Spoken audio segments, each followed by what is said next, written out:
forgot which one. Yeah, we're just gonna sit here. How's everyone doing? Dan, welcome to Utah, man. It's good to be here. I love Utah. All right.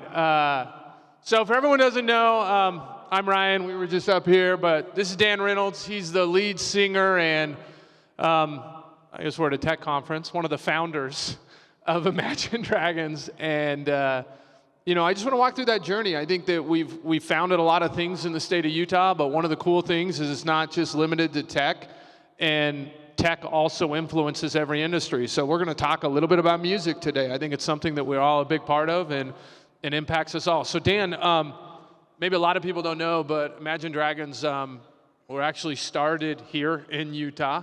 Why don't you take us through that story of your founding story?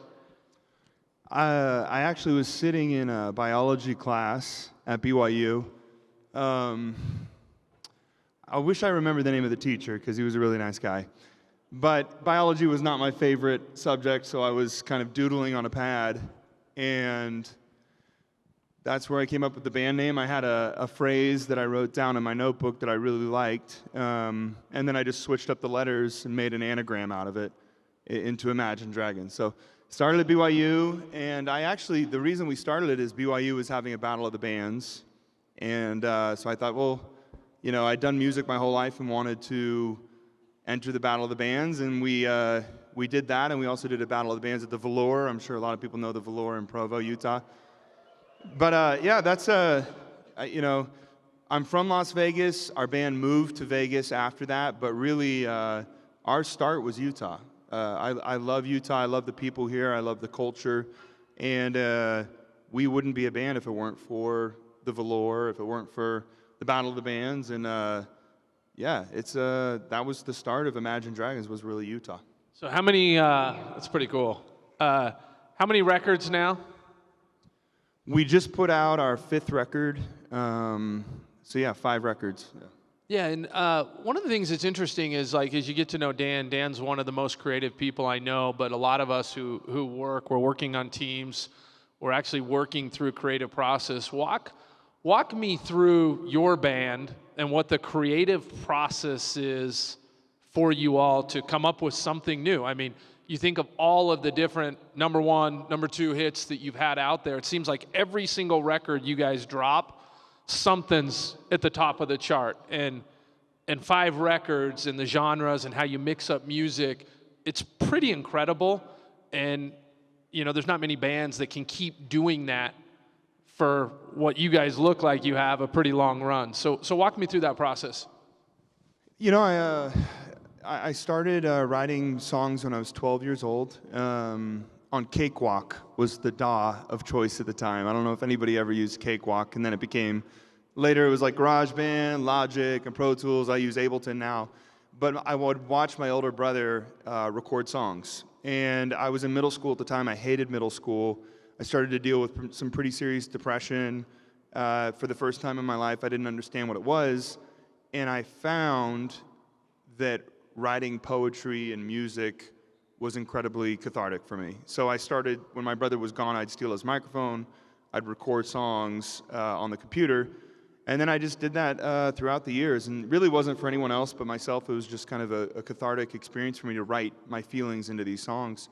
And that's never changed. That's exactly what Imagine Dragons still does today. I write music on my computer at my home, and then we go into a studio when it comes time, when we have 100 of these demos.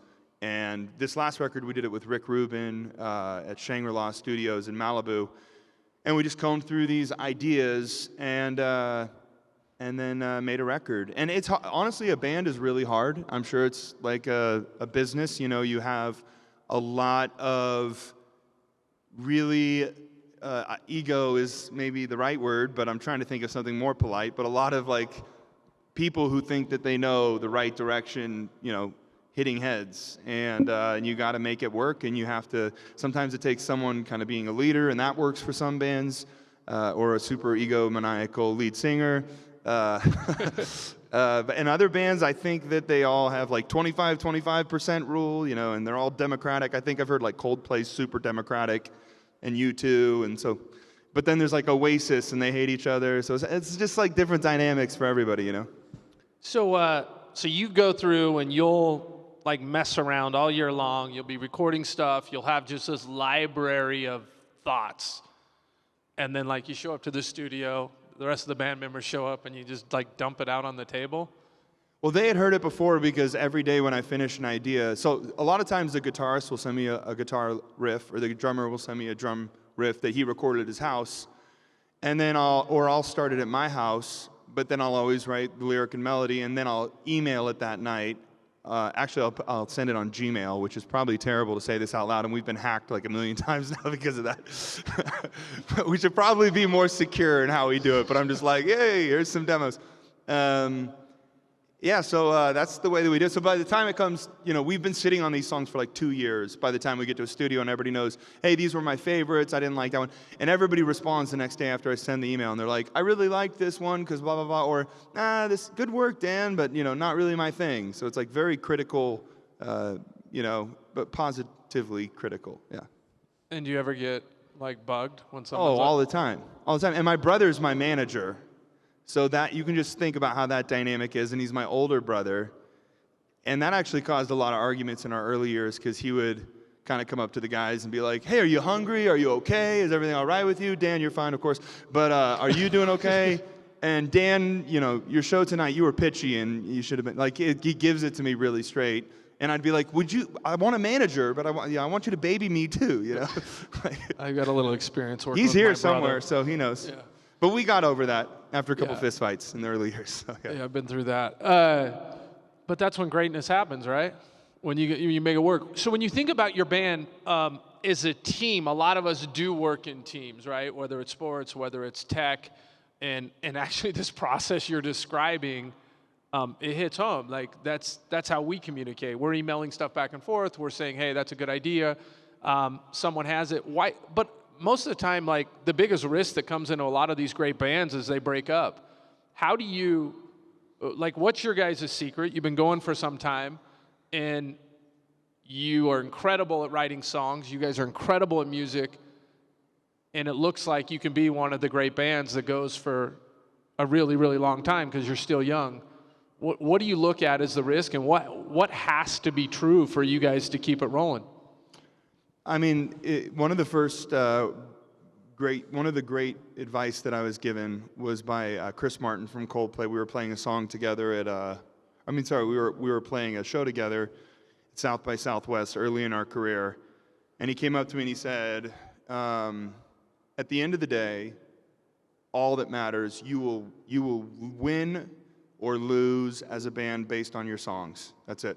If you don't write songs that people want to listen to, you'll die out. Like, you can have hype, you can be cool, you can be edgy, you can be all these things, but at the end of the day, you can have a great live show. If you don't write songs that people want to listen to, then your band will fail.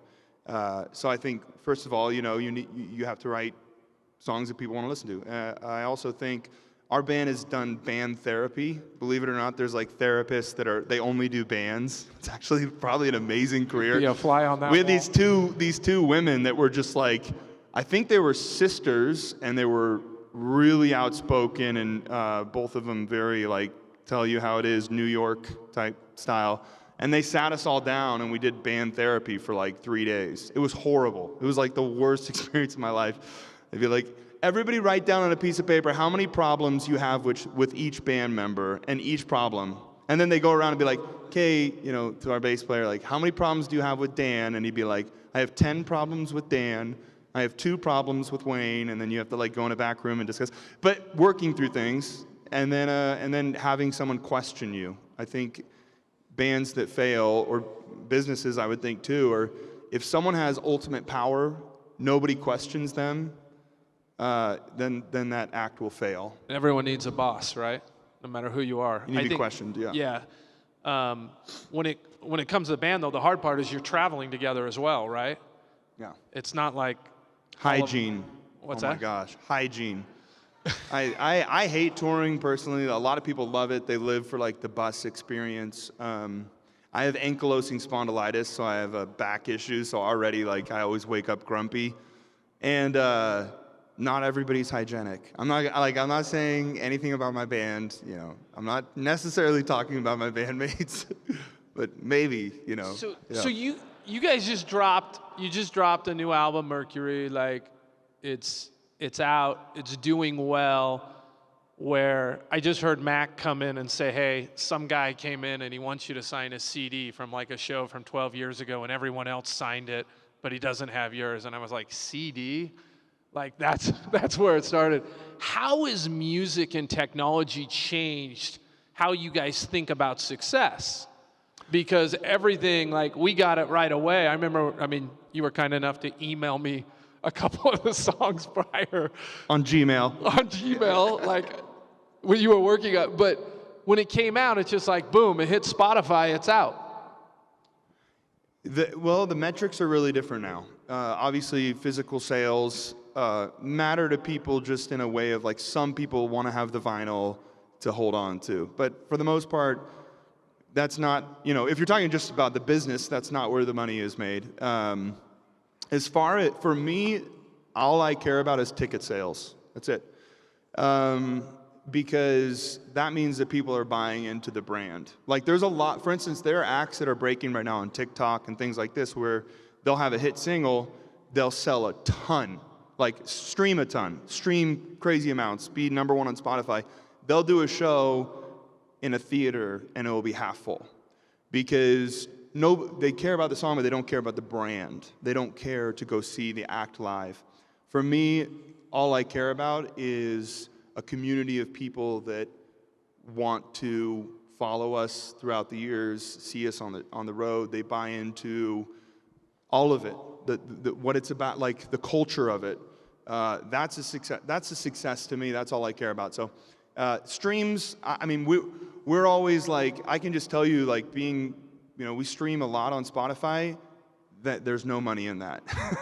Like, if anybody tells you they're making money off streams, they're lying to you. It's not a world right now where artists are making money off streams at all. Yeah. What about music videos? Like, every time I talk to you, you're like shooting a music video. Do people consume those anymore? Or are you just doing that for fun? Not really. It's not really. Like, even music videos are really dying. Like, artists will put out music videos now and they'll do like 1/100th the number of like what these huge artists used to do. It just is it's a different world. Like, people are consuming differently, and we're also in a weird time right now where, like I said, like, TikTok plays a huge role in campaigns, and it's like, it's just a different world. It's I'm sure, again, like tech, like, it changes all the time, and you either are the old guy, you either complain, like a lot of artists really complained when things went to streaming. They were like, stop streaming, I'm taking my music off your format, and it's like, sorry, it's just inevitable, it's gonna happen. And it happened, and those artists now came back to the streaming people. They were like, okay, you could put us up. You know what I mean? It's like, the times are gonna change. You either can change with them or complain about nobody buying CDs anymore. Like, sorry, you know?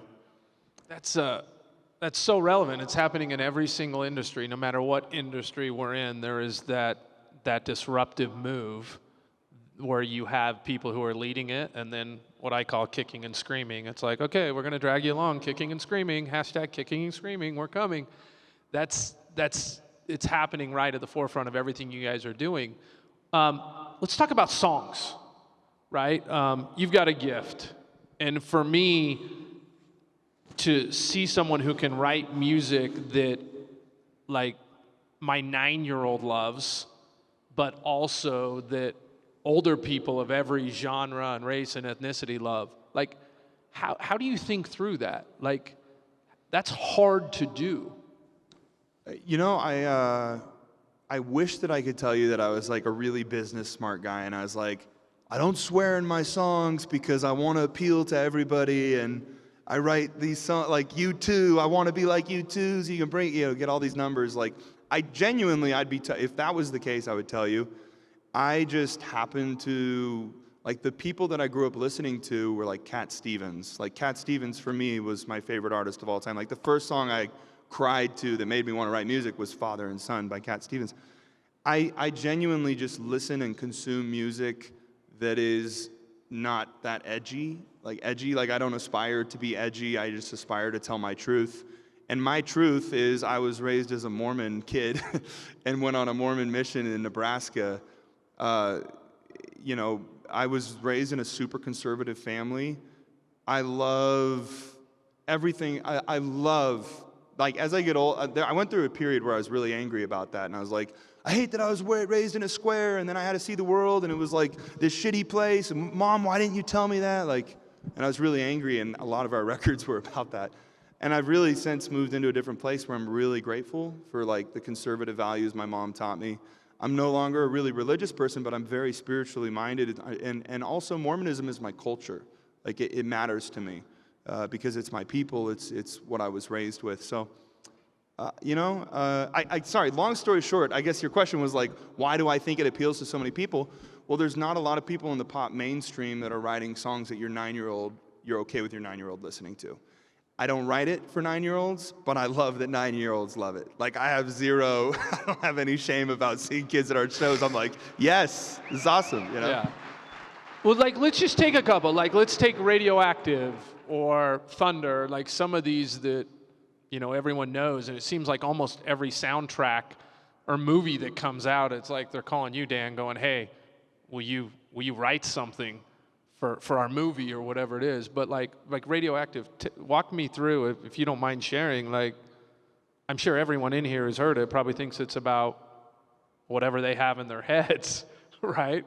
Yeah, I've heard a lot. It's especially with Radioactive because it was such a huge mainstream song. Like I've had people, you know, I'll get to that in a minute. But what I wrote that song about, it was before we were signed. I was broke, living in LA with my newly wife. We had a kid. We were in a studio bedroom apartment. We genuinely did not know how we would make money week to week. We just were artists. She was an artist, I was an artist, and we loved what we did. We would have been broke artists together forever. It was like romantic to us. And at the time, I was really secretly super anxious and depressed because I had a kid. I felt a lot of weight of like, hey, how are you gonna make money? Like, to pay for food. How long ago was this? It was about 11 years ago. So not that long. I mean, 11 years. No, and so I was just scared, honestly, but I wanted to do what I loved, but I didn't want to like disappoint her family and be like this deadbeat dad or something. So I got an opportunity to go write with a hip hop producer who heard one of our EPs. His assistant came to our show at the Viper Room and showed him our EP, and this guy who had done Eminem and Rihanna literally sent us an email that was one sentence that was like, yo, I like your song. Come right? ? I was like Googling Alex the Kid, and I'm like, oh my gosh, this is the guy who did Love the Way You Lie with Rihanna. Yeah, of course, yeah. So I went and I met him, and he was like, I just want you, like, I'm going to show you a couple tracks, and you write on them. And in those 2 weeks, I just started to write songs, and I wrote Demons, I wrote Radioactive, I wrote On Top of the World, I wrote Bleeding Out. I wrote a lot of our first record in those 2 weeks. And Radioactive was just about depression. That was it. Since I was a little kid, I really struggled with self-love. And I would get out a piece of paper, and I would write everything I didn't like about myself. It makes me emotional to talk about this because I really don't want my kids to ever feel this way at all. I don't know why I struggled with it. I had great mom and dad, but I really struggled with self-love. So I would write these things down about myself that I didn't like, and then I would sign my name at the bottom saying that I was going to get rid of these parts of me. And it was like a new birth.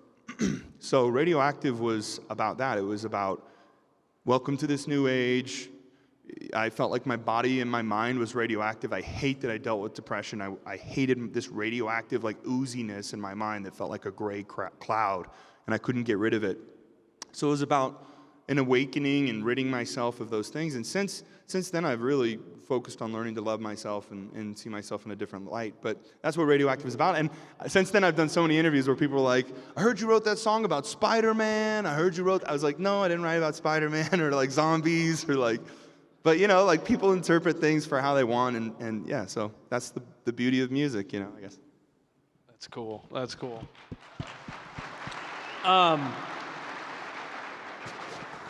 One of the things I love about Dan and Asia, first of all, they're both extremely talented, but like I know I can call you at any time for any cause that's helping people.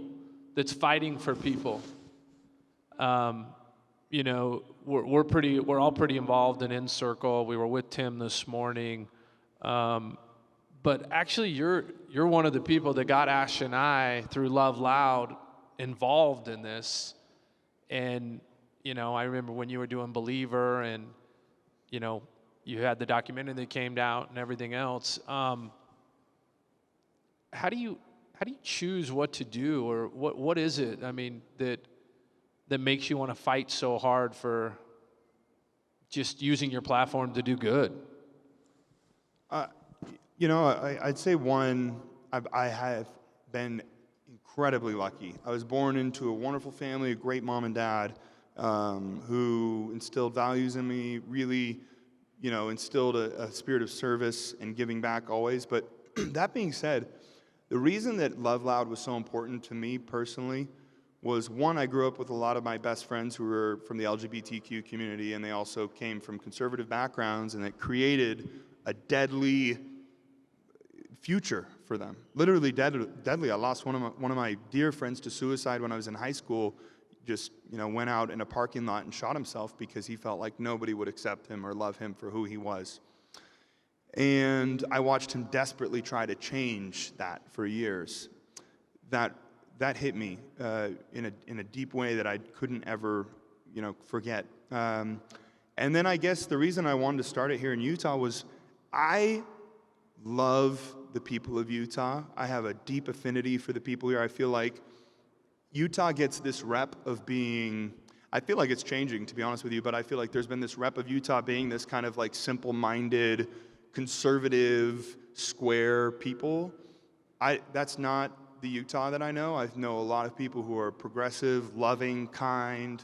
They want everyone to feel loved. And I'm not saying there's not like bigoted people everywhere in the world, of course, but like Utah for me is a place that could lead the US in a lot of different ways, and it's doing it in tech. And I actually think what's going on within Circle right now, like there's millions of dollars being raised that are saving kids' lives here in Utah. What's going on here with like homelessness, there's a lot of really rad things that are happening here that I'm proud of, and I feel an affinity to, because this is a lot of my family lives here. This is where I went to school, and yeah, so I felt like this is the place to start it, because Utah is a badass place. I love Utah. You guys are going out on tour. So what does this next tour look like? I mean, it's kind of the first movement post-COVID. At least we hope. Like, nobody knows what next year is going to look like. We waited quite a while and let other acts go out and then fail. Like, we'd watch people put out their tour and be like, let's sit back and watch how it does, and then they had to cancel it, you know? And when you're feeling guilted, why aren't you guys out there? I give it all to my business manager, like, all right, sorry, my manager, Mac. It's like, he was like, let's wait and see how things go, and then, and it just didn't work. Touring has not started yet in a successful way. I hope it'll be safe and cool to do it next year. We're planning on it. We start in February, and we hope that it goes well. So far, so good. So I don't know. Stadiums? We are looking to do stadiums for the first time on this tour, which is exciting for us. 60,000 people everywhere you go, right? That's what we're hoping for. But, yeah. That's pretty incredible. All starting in a little classroom down the road, right? At the Velour and yeah, the BYU. I think for the BYU Battle of the Bands, we all painted mustaches on our face, and it was really horrible. If anybody had any closeness to that, I apologize to you for having to be there. But well, Dan, you guys are true legends. You're always giving back. I know we'll be back in May. You got a little break in your tour. We're going to do Love Loud in Vivint Arena in May for the first time Thank ever. you to that. You're the one who put that together. So D-Wade, yeah. We'd love to see you at Love Loud. Yeah, we'll be back this next year. We've had to take a couple years off because of COVID, but we'll be here. You're all invited. All right. Thanks, everyone. Thanks, Dan. Thanks, guys.